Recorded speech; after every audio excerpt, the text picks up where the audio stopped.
Students धोरण 9 गणित chapter number 4 है द्विचल सुरेख समीकरण। द्विचल सुरेख समीकरण आप भणवानुं छे। ए पहला आप धोरण 8 नी अंदर एक चल वाळुं समीकरण आपतुं हतुं जेने एक चल एक घात होय जे शुं कहीए छे आपणे सुरेख समीकरण। जेनी घात शुं होय एक अने जेनी अंदर एक चल वपरायेलो होय तो एवा समीकरण शुं कहे छे एक चल सुरेख समीकरण। तो आपणे ए वस्तु रिपीट करीए अने ए पछी एक चल समझ्या बाद आपणे जोईशुं द्विचल सुरेख समीकरण। तो एक चल सुरेख समीकरण कोने कहेवाय?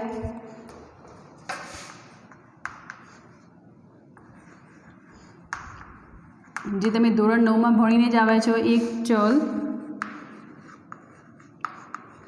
सुरेख समीकरण।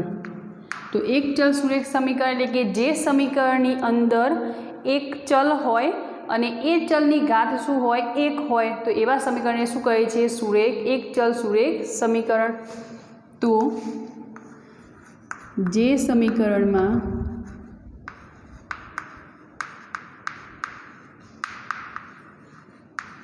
चलनी संख्या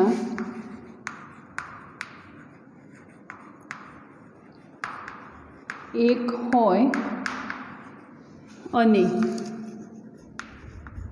ते चलनी घात एक होय तो तेवा समीकरण ने शुं कहे छे एक चल सुरेख समीकरण।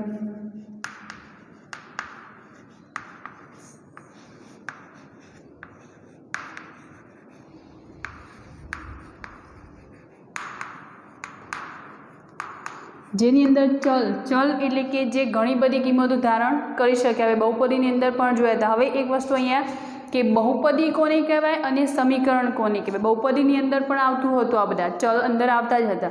तो बहुपदी अने समीकरणनो डिफरन्स तमने ख्याल होवो जोईए। समीकरण एटले के एवुं के जे सम प्रमाण में होय समांदित होय एटले के बराबरनी निशानी। सादी भाषामां कहीए तो बराबर होय। जे चल आपे छे ए बराबरनी निशानी आवती होय तो ए शुं कहेवाय समीकरण। बहुपदीनी अंदर शुं हशे कि सीधा एक्स अने चल वाय वाय सीधी कोईक एवुं समीकरण तमने नहीं आपेलुं होय बराबरनी निशानी नहीं आपेली होय तो ए शुं कहेवाशे बहुपदी। पण जो बराबरनी निशानी आपेली होय तो ए तमारुं बनी जशे समीकरण। हवे एक चल सुरेख समीकरण समझ्या। हवे एनुं प्रमाणित स्वरूप पण छे एटले के एनुं व्यापक स्वरूप पण आपणे कही शकीए। तो प्रमाणित स्वरूप एनुं शुं छे एक चल बहुपदी कि जेनी अंदर चल केटला हशे एक ज हशे तो एनुं प्रमाणित स्वरूप छे तमारुं ax + b = c। प्रमाणित स्वरूप अथवा तो व्यापक स्वरूप एटले सादी भाषामां कहीए तो बीबू के जेनी अंदर ढाळवाथी ए वस्तु आपणने मळे। ए बी अने सी शुं छे अहींया वास्तविक संख्याओ के ज्यां A B C belongs to एटले के माथी लेवुं। बिलोंग्स टू मतलब शुं छे तमारे आ बधा सिम्बोल आगळ भणवाना आवशे पण हाल तमारी समज पूरता के ए बी सी माथी लेवुं एटले के आर नी अंदरथी एटले के वास्तविक संख्याओ छे। ए बी अने सी केवी संख्याओ छे वास्तविक संख्याओ छे। क्लियर। अने ज्यां बीजी वस्तु के ए ≠ 0 एटले के ए जे छे ए 0 न होवा जोईए। जो ए 0 थई जशे तो बी बराबर सी ए कोई समीकरण नहीं बने। आपणा समीकरणनी व्याख्या शुं छे कि कोई एक चल अंदर आवेलो होय। चल वस्तु एवी छे कि एक करता वधारे किंमत धारण करी शकती होय। तो अहींया एक चल छे जे छे शुं छे एक्स। तो एक चल वाળી जे बहुपदी छे अने जेनी घात पण केली छे एक तो एवुं समीकरण जे छे जेने शुं कहे छे एक चल सुरेख समीकरण। हवे आ एक चल सुरेख समीकरण समझ्या ए पछी आपणो जे चेप्टरनुं टाइटल छे द्विचल सुरेख समीकरण। तो हवे तमने द्विचल सुरेख समीकरण आवडशे। द्विचल द्विनो मीनिंग शुं थशे बे। तो बे चल सुरेख एटले के एक ज घात होय तो बे चल वाળી कोई बहुपदी बे चल वाळुं कोई समीकरण छे कि जेनी अंदर बे बहुचल छे अने जेनी घात शुं छे एक ज छे तो एवा समीकरणने शुं कहेवाशे द्विचल सुरेख समीकरण। तो एनी व्याख्या आपवी होय तो तमे कई રીતે આપી શકશો કે જે સમીકરણમાં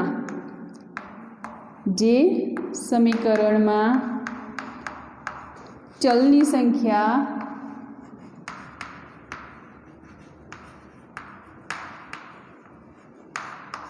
બે હોય અને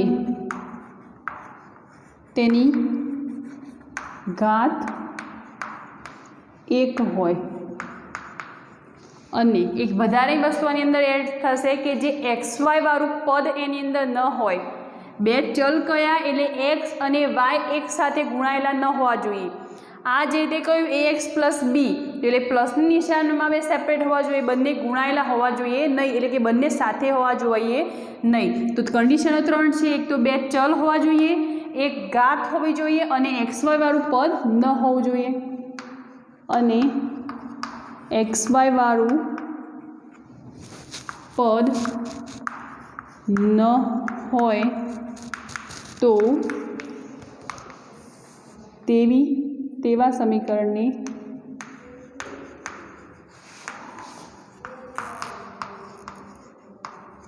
દ્વિચલ સુરેખ સમીકરણ કહે છે. 1 માર્ક્સની અંદર આનું પ્રમાણિત સ્વરૂપ અથવા તો એની વ્યાખ્યા પૂછી હોય તો તમે આ રીતે લખી શકો કે જે સમીકરણની અંદર ચલની સંખ્યા 2 હોય અને ઘાત એની 1 હોય. સુરેખ કયું એટલે ઘાત કેવી હોવી જોઈએ? 1 જ હોય. તો ઘાત 1 અને XY વાળું પદ એની અંદર હોવું જોઈએ નહીં. તો તેવા સમીકરણને શું કહે છે? દ્વિચલ સુરેખ સમીકરણ. નામ પરથી જ ખ્યાલ આવશે. દ્વિચલ એટલે કે બે ચલ, સુરેખ એટલે કે એક ઘાત અને એવું કોઈ સમીકરણ. હવે આનું પ્રમાણિત સ્વરૂપ જોવો તો કેવું હશે? એની અંદર બે ચલ હોવા જોઈએ. પ્રમાણિત સ્વરૂપ, પ્રમાણિત સ્વરૂપ, વ્યાપક સ્વરૂપ અને બીબુ કહી શકીએ. ક્લિયર? તો પ્રમાણિત સ્વરૂપ આનું શું થશે? ax plus by plus c બરાબર 0 અથવા તો ax પ્લસ by બરાબર c પણ લખી શકો. c એક અચળાંક છે જે ધન પણ હોવાનો અથવા તો ઋણ પણ હોવાનો. પણ પ્રમાણિત સ્વરૂપની અંદર પ્લસ તમારી બુકની અંદર જે વસ્તુ આપી છે તે આપણે લખીએ ax plus by plus c બરાબર 0. આની અંદર a, b અને c શું છે? વાસ્તવિક સંખ્યાઓ છે કે જ્યાં a, b અને c belongs to R, where a is not equals to 0 and b is not equals to 0. એટલે કે a અને b એ 0 નથી. આની અંદર 3 કન્ડિશનો તમારે યાદ રાખવાની છે. એક તો પહેલી જે કહી આની અંદર શરતો લખીને ફરીવાર લખું છું. પહેલી કન્ડિશન શું છે? કે a, b અને c વાસ્તવિક સંખ્યાઓ હોય. a, b, c એ કેવી સંખ્યાઓ હશે? વાસ્તવિક સંખ્યાઓ હોય. a, b અને c કેવી હશે? બિલોંગ્સ ટુ આરમાં, એટલે કે એ વાસ્તવિક સંખ્યા હોવી જોઈએ. બીજી વસ્તુ, a તથા b એક સાથે શૂન્ય ન હોવા જોઈએ. જો એક સાથે શૂન્ય થઈ જશે, સપોઝ a 0 લઈ લો, b 0 લઈ લો, તો શું થઈ જશે? c. તો c એક અચળ છે, તો અચળાંકનું કોઈ મહત્વ નથી. શેની અંદર? દ્વિચલ સમીકરણની અંદર. દ્વિચલ માટે બે ચલ હોવા જરૂરી છે. જો a ની b ની વેલ્યુ જો 0 લઈ લઈશું તો ઓલવેઝ x અને y કેવા થઈ જવાના? 0. તો બાકી રહેશે c. તો c નું કોઈ મહત્વ નથી. તો બીજી કન્ડિશન આની કઈ છે? દ્વિચલ સુરેખ સમીકરણની અંદર a અને b એક સાથે શૂન્ય ન હોવા જોઈએ. a અને b એક સાથે શૂન્ય ન હોવા જોઈએ. ત્રીજી કન્ડિશન એની એ છે કે a square plus b square is not equals to 0. એનો વર્ગ વત્તા બીનો વર્ગ એ કેવો હોવો જોઈએ? 0 ન હોવો જોઈએ. તો અહીંયા તમને એવો પ્રશ્ન થશે કે a square plus b square કરીએ તો એ 0 તો નહીં જ હોવાનો, એ કેવો હોવાનો? Always positive. પણ આ વસ્તુ તમારી સમજ પૂરતી એટલા છે, ખાલી તમારી જાણ પૂરતું કે આગળ તમને ભણવાનું આવશે. જો a અને b વાસ્તવિક સંખ્યાઓ હશે ત્યાં સુધી વાંધો નહીં, પણ એક વસ્તુ એ સંકર સંખ્યા તમારે આવે છે ભણવાની, હાલ નથી પણ પછી એ તમારી ભણવાની આવશે આગળના ધોરણોમાં. તો સંકર સંખ્યા એટલે કે એનો વાસ્તવિક ભાગ જેને આપણે i કહીએ છીએ અને કાલ્પનિક ભાગ જેને જે કહીએ છીએ, બંનેમાંથી કોઈ પણ એક લઈ લો, i અથવા તો j, તો એનો વર્ગ જો કરવામાં આવશે તો -1 મળે છે. તમને એવું થશે કે a સ્ક્વેર અને b સ્ક્વેર તો પ્લસ જ હોવાના, પણ એવું જરૂર નથી. જો i સ્ક્વેર બરાબર -1 લઈશું તો આની કિંમત તમને 0 મળી શકે છે. જો આ નેગેટિવ આવશે અને આ એના જો સેમ હશે તો 0 થશે તો 0 માઇનસ પણ મળી શકે તો એ કેવું હોવું જોઈએ નોટ ઇક્વલ્સ ટુ 0 એટલે કે આઈ સ્ક્વેર બરાબર -1 માટે આ કન્ડિશન તમારી જાણ પૂરતી જ લખી છે ના સમજ પડે તો કંઈ વાંધો નહીં એ તમારી એક્ઝામની અંદર ક્યાંય પૂછાવાની નથી પણ ખાલી a square plus b square હોવો જોઈએ નોટ ઇક્વલ્સ ટુ 0 એ 0 હોવું જોઈએ નહીં આ 3 કન્ડિશનો છે દ્વિચલ સુરેખ સમીકરણની ફરીવાર સમજાવું એક ચલ સુરેખ સમીકરણ તો એક ચલ સુરેખ સમીકરણની અંદર શું હોય છે કે જે સમીકરણની અંદર એક ચલ હોય અને એની ઘાત 1 હોય તો તેવા સમીકરણને એક ચલ સુરેખ સમીકરણ કહે છે એનું પ્રમાણિત સ્વરૂપ શું છે ax + b બરાબર c દ્વિચલ સુરેખ સમીકરણ કે જે સમીકરણની અંદર બે ચલ એટલે કે ચલની સંખ્યા 2 હોય એની ઘાત 1 હોય અને xy વાળું પદ આપેલું ન હોય તો તેવા સમીકરણને શું કહે છે દ્વિચલ સુરેખ સમીકરણ એનું પ્રમાણિત સ્વરૂપ શું છે ax + by + c બરાબર 0 અને એની અંદર કન્ડિશનો 3 કઈ છે કે જેની અંદર a b અને c જે 3 અચળાંકો લીધા છે એ કેવા હોવા જોઈએ વાસ્તવિક સંખ્યાઓ હોવી જોઈએ બીજી કન્ડિશન એની એ છે કે a અને b એક સાથે શૂન્ય ન હોવા જોઈએ કોઈક એક તમે a0 લઈ અને b કોઈક અચળ નંબર લઈ લો તો ચાલશે પણ a અને b એક સાથે તમે 0 નહીં લઈ શકો જો b0 લઈ અને a કોઈક અચળ નંબર લઈ લેશો તો પણ ચાલશે પણ a અને b એક સાથે 0 હશે તો અચળ પદ થવાનું અચળ પદનું કોઈ મહત્વ નથી ક્યાં દ્વિચલ સુરેખ સમીકરણની અંદર ત્રીજી કન્ડિશન છે કે a square plus b square is not equals to 0 એટલે a નો વર્ગ અને b નો વર્ગ અને એ બંનેનો સરવાળો કોઈ દિવસ 0 હોવો જોઈએ નહીં તો આ થઈ ગઈ એની વ્યાખ્યા થિયરિકલ ભાગ આપણો હવે આના ડિપેન્ડ આપણે એક્ઝામ્પલ જોઈએ સ્વાધ્યાય 4.1 ની અંદરના ડિપેન્ડ એક્ઝામ્પલ આપેલા છે એ આપણે જોઈએ સ્વાધ્યાય 4.1 એક્ઝામ્પલ નંબર ફર્સ્ટ છે એનો નોટબુકની કિંમત પેનની કિંમત કરતાં બમણી છે નોટબુકની કિંમત પેનની કિંમત કરતાં કેટલી છે 2 ગણી બમણી એટલે કે 2 ગણી છે તો પહેલાં તો આપણે દ્વિચલ સુરેખ સમીકરણની અંદર મૂકવાનું છે તો 2 ચલ ધારી લઈએ અને એના મદદથી આપણે આ એક્ઝામ્પલ જોઈએ તો પહેલાં તો ચલ માટે કે ધારો કે નોટબુકની કિંમત x છે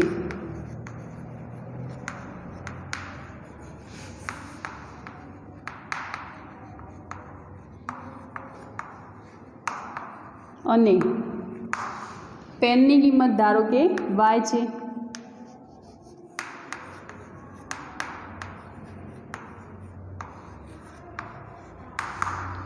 બે ચલ આપણે ધારી લીધા દ્વિચલ સુરેખ સમીકરણ મેળવવા માટે આ જે કન્ડિશન તમને આપી છે એને બીબાની અંદર ધારવાની છે તમારી ક્લિયર આપણું બીબું શું હતું એ તમે જાણો છો દ્વિચલ સુરેખ સમીકરણનું વ્યાપક સ્વરૂપ ax + by + c બરાબર 0 x અને y આપણે ધારી લીધા છે x ની જગ્યાએ છે નોટબુક અને y ની જગ્યા છે પેન આપણે જોઈએ છે શું a અને b અને c આ 3 વાસ્તવિક સંખ્યાઓ જોઈએ છે તો નોટબુકની કિંમત એ પેનની કિંમત કરતાં કેટલી છે 2 ગણી એટલે 2 ને કમ્પેર કરવાની છે એટલે કે x અને y જે છે એને એકબીજા સાથે કમ્પેર કરવાની છે x શું છે નોટબુક છે y શું છે પેન છે તો નોટબુક કેવી છે પેન કરતાં 2 ગણી એટલે કે વાયમાં 2 ઉમેરીએ y ને 2 વડે બમણી કઈ છે 2 ગણી એટલે ગુણવાના છે 2 ગણી એટલે ગુણવાના છે તો જે પેન છે એને 2 વડે ગુણીશું એટલે આપણને શું મળશે x તો હવે આપણું બીબું તૈયાર છે અહીંયા a b છે c આપેલો નથી તો એને આપણે ધારો કે 0 લઈ લઈએ તો દ્વિચલ સુરેખ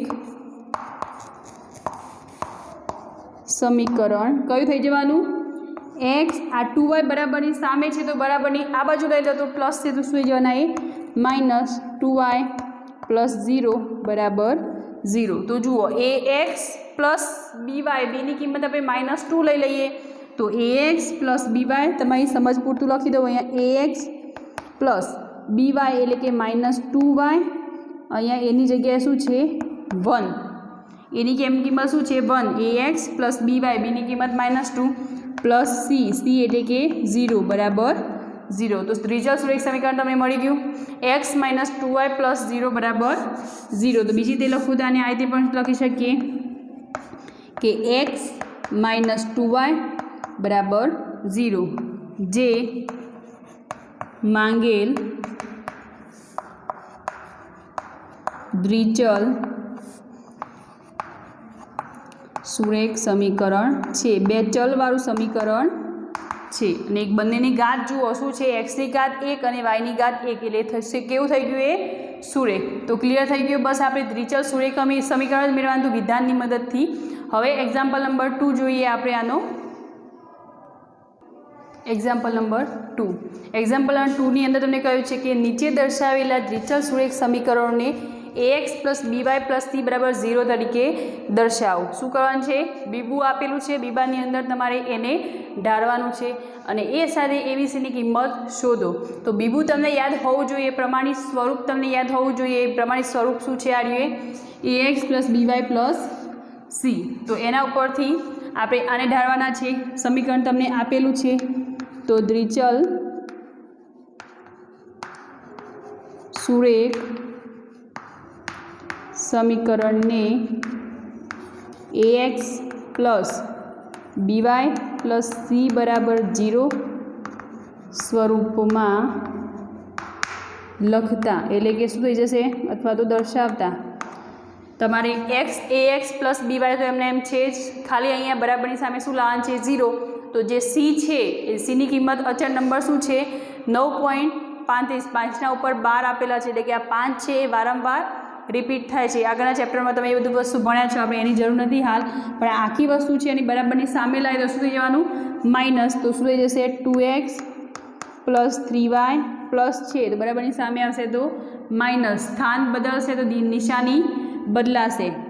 9 - 35 અને 5ના ઉપર 12 બરાબર 0. તો આખું સ્વરૂપ જુઓ થઈ ગયું એના એ જે પ્રમાણિત સ્વરૂપ હતું ax + by + c. અહીંયા પ્લસ સીની જગ્યાએ આપણે શું છે, -c આપેલા છે. તો આ પ્રમાણિત સ્વરૂપમાં દર્શાવી દીધું. હવે તમને શું કહ્યું છે, a b અને c ની કિંમત શોધો. તો એક્સના આગળ જે ગુણાયેલો હશે એ શું હશે, a. વાયના આગળ જે ગુણાયેલો હશે એ શું હશે, b. અને પાછળ જે ટર્મ આપ્યું છે આખું શું હશે, c. તો આપણું પ્રમાણિત સ્વરૂપ શું હતું, ax + by + c બરાબર 0. તો એના જ જોડે આપણે દર્શાવવાનું છે. તો એની કિંમત શું થશે, x જોડે ગુણાયેલો છે તો જ્યાં a બરાબર એક્સનો સહગુણક આપણે કહી શકીએ, તો એક્સનો સહગુણક શું છે, 2. b બરાબર વાયનો સહગુણક કેટલો છે, 3. અને c માટે ખાસ ધ્યાન રાખજો, અહીંયા શું છે, +c. તો અહીંયા શું આપેલું છે, આની બીજી રીતે લખવું હોય તો આ પ્લસ નિશાની આપી અને કૌંસની અંદર માઇનસ લખી શકીએ. તો પ્લસ માઇનસ થઈ જવાના. તો સીની કિંમત શું છે, -9.35 અને 5ના ઉપર 12. પ્લસની નિશાની ખાસ ધ્યાનમાં રાખજો, અહીંયા -9.35 થઈ જશે. હવે રીતે આને પણ એક ડાયરેક્ટ લખું છું, તમારે આ વસ્તુ આગળ લખવાની છે કે દ્વિચલ સુરેખ સમીકરણ ax + by + c બરાબર 0 સાથે સરખાવતા અથવા તો એ સ્વરૂપમાં લખતા. તો કઈ રીતે લખશો તમે, પહેલાં તો x છે -y/5 -10 બરાબર 0. તો આને બીજી રીતે લખવું હોય તો તમે આ રીતે પણ લખી શકો. આ જે માઇનસ નિશાની છે એની જગ્યાએ પ્લસ કરી અને -y/5 અહીંયા પ્લસ કરી અને -10 એ રીતે લખી શકો આખું. બાકી આખું સ્વરૂપ જે છે એ ax + by + c ના સ્વરૂપમાં છે જ. હવે આપણે a અને b ની કિંમત શોધવાની છે. તો ઇઝીલી તમને ના સમજ પડે તો આ સમીકરણને બીજી રીતે આ રીતે પણ તમે લખી શકો કે જેના ઉપરથી a b અને c તમે ઇઝીલી ફાઇન્ડ કરી શકો. તો અહીંયા પ્લસ છે તો આ y/5 એટલે y જોડે કોણ ગુણાયેલું છે, -1/5. તો -1/5 × y પ્લસ -10 બરાબર 0. હવે જુઓ ax + by + c. એક્સનો સહગુણક શું હશે, a. તો જેના જોડે કોઈ ગુણાયેલું ન હોય એટલે આપણે સહગુણક તરીકે શું લઈ લઈએ, 1. તો જ્યાં a બરાબર શું થઈ જશે, 1. બીની કિંમત શું મળશે, -1/5 અને સીની કિંમત શું મળશે, -10. તો આ ત્રણ કિંમત આપણે શોધવાની કઈ હતી. હવે એ જ રીતે જોઈએ થર્ડ નંબરનો એક્ઝામ્પલ. તો -2x + 3y. હવે +c લાવવાના છે તો બરાબરની સામે 6 છે તો બરાબરની આ બાજુ એટલે સ્થાન બદલશે તો નિશાની બદલાશે. એટલે અહીંયા પ્લસ કરી દઈએ, કૌંસની અંદર -6 બરાબર 0. તો ax + by + c બરાબર 0. અહીંયા -6 છે. તો હવે ax + bx + c સાથે સરખાવીશું તો જ્યાં a બરાબર શું મળશે, 2 સહગુણક એ કેવો છે પ્લસ છે પણ અહીંયા નિશાની આપણને -2 ની આપી છે એટલે -2 b બરાબર 3 અને c ની કિંમત શું મળી -6 થઈ ગયું એક્ઝામ્પલ a b c ની કિંમત મળી ગઈ હવે એ જ રીતે 4th નંબરનું એક્ઝામ્પલ છે તો x -3y બરાબરની આ બાજુ લઈ દો 3y પ્લસ c ની કિંમત 0 છે તો +0 બરાબર 0 તો ax + by + c બરાબર 0 ના ફોર્મમાં આવી ગયું આને બીજી રીતે લખવું હોય તો કઈ રીતે લખી શકીએ આપણે x + -3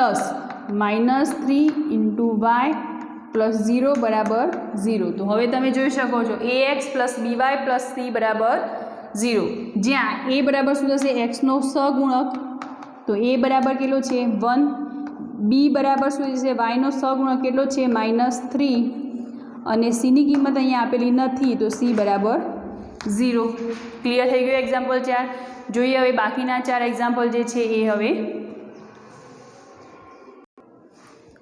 5th નંબરનો એક્ઝામ્પલ 2x = -5y તો જેને ax + by + c સ્વરૂપમાં દર્શાવતા અથવા તો લખતા તો શું મળી જશે આપણને 2x બરાબરની સામે -5y છે તો આ બાજુ આપશે સ્થાન બદલશે એટલે નિશાની બદલાશે એટલે કે +5y c આપેલો નથી તો લખીશું 0 બરાબર 0 જ્યાં a ની કિંમત શું મળશે x નો સહગુણક એટલે કે x જોડે જે ગુણાયેલો નંબર છે એ શું કહેવાશે x નો સહગુણક તો 2 b બરાબર શું થશે y નો સહગુણક એટલે કે y જોડે જે ગુણાયેલો છે એટલે કેટલા થઈ જશે 5 અને c ની કિંમત અહીં આપેલી નથી એટલે c ની કિંમત શું મળશે અહીં આપણને 0 6 નંબરનો એક્ઝામ્પલ 3x + 2 બરાબર 0 એના એ જ વસ્તુ જેને ax + by + c બરાબર 0 સ્વરૂપમાં લખતા તો શું લખાશે અહીંયા ax એટલે કે 3x અહીંયા y વાળો ચલ આપેલો નથી એટલે કે એનો મીનિંગ y શું છે અહીંયા 0 છે તો આપણે એને આ રીતે લખી શકીએ 0 * y 0 જોડે y ગુણાશે એટલે વચ્ચેનું ટર્મ તમને શું મળશે 0 અને પછી અચળ નંબર c તમને આપેલો છે શું છે +2 બરાબર 0 જ્યાં a ની કિંમત શું થઈ જવાની x નો સહગુણક તો x નો સહગુણક શું છે 3 એ જ રીતે b ની કિંમત શું કહેવાની y નો સહગુણક અહીંયા 0 છે y ટર્મ આપેલું જ નથી માટે આપણે શું લખીશું 0 એ જ રીતે c ની કિંમત જોઈ લો તો c બરાબર અચળ પદ શું છે 2 તો a b અને c ની વેલ્યુ આપણને મળી ગઈ સેમ નેક્સ્ટ y -2 બરાબર 0 અહીંયા y -2 બરાબર 0 આપે છે એનો મિનિંગ શું x ગેરહાજર છે એટલે કે x ની વેલ્યુ કેવી છે 0 છે તો x ની કિંમત 0 હોય તો પહેલાં તો લખીએ કે જેને